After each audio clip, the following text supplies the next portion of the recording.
Hello, dear listeners. Welcome back to another episode of Therapy Reveal. And for today's episode, as we bid farewell to this year, I wanted to share a few thoughts about creating resolutions for the new year. The end of the year often brings with it a flurry of reflections, and it's a time for us to pause and look back at the journey that we've traveled over the past 12 months. It's also a good time for many of us to create New Year's resolutions, a time when many of us embark on the quest to become better versions of ourselves. Now, there's nothing wrong with setting goals or striving for personal growth. In fact, it's a beautiful thing. But, my friends, let's talk about the flip side of the coin, the immense pressure and sometimes unrealistic expectations that come with this endeavor. Creating resolutions is a bit like crafting a map for a grand adventure. And we set out with noble intentions, right? But often that journey becomes challenging for us to complete. Why? Because the resolutions that many of us tend to create in the beginning are like towering mountains, lofty and sometimes difficult to climb.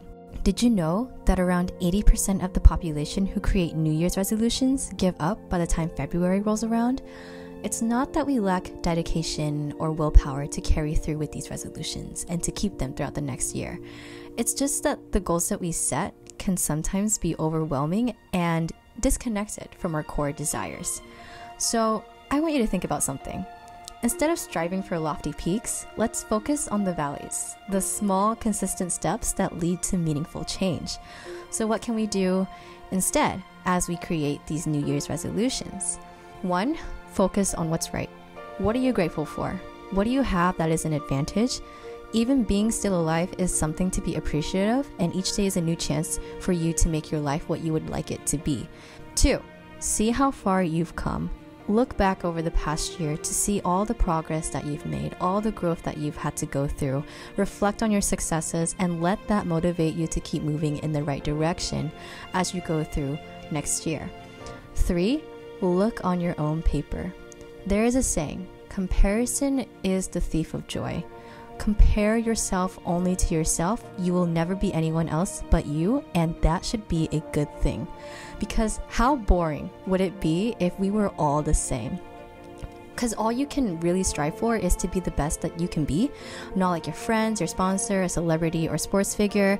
And I understand that, comparing yourself to only yourself can be challenging, especially when all of us has social media within the palm of our hands, right? And one thing that you should know, on your side, you know everything about your life inside and out, and it doesn't make sense to compare that full knowledge with the partial skewed views of the things that you see on social media, right? So that's why I say just look on your own paper, because comparison truly is the thief of joy. If you allow yourself to compare yourself to others, then that's going to really kill your enjoyment and your progress that you want to achieve throughout the next year. Number 4, set smaller, more attainable goals. Again, as the slogan says, one day at a time. So what can you do today toward that goal of exercising 3 times a week? Maybe take a walk at lunch or after dinner, or perhaps buy some weights to have at home, do an online workout, or make a plan to go to the gym, but take it one step at a time, one day at a time. Look for side work that you may be able to do, or for a job with a better income.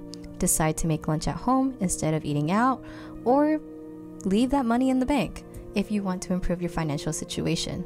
So again, one day at a time, one step at a time, set smaller, more attainable goals. And 5th tip, remember that occasional slip-ups are part of the process. If you beat yourself up too much over a mistake, you are in danger of giving up on your goals altogether. Again, remember that no one is perfect, and trying to chase perfectionism. Instead, think about everything that you've done so far, how far you've come, and pick yourself up and keep going in the right direction. Okay? Don't beat yourself up too much over a mistake, and just remember that nobody is perfect. You're not perfect. You're not going to get it right in one sitting. And it's a process. Baby steps still get you to where you need to be. Trying to do too much too soon can backfire and overwhelm you. And that's why I say create resolutions that are not too overwhelming, but allow you to take it one step at a time as you reach your goals month by month, week by week, day by day. Okay? All right. So, with that said, maybe it's not about losing a specific number of pounds, but about embracing a healthier lifestyle.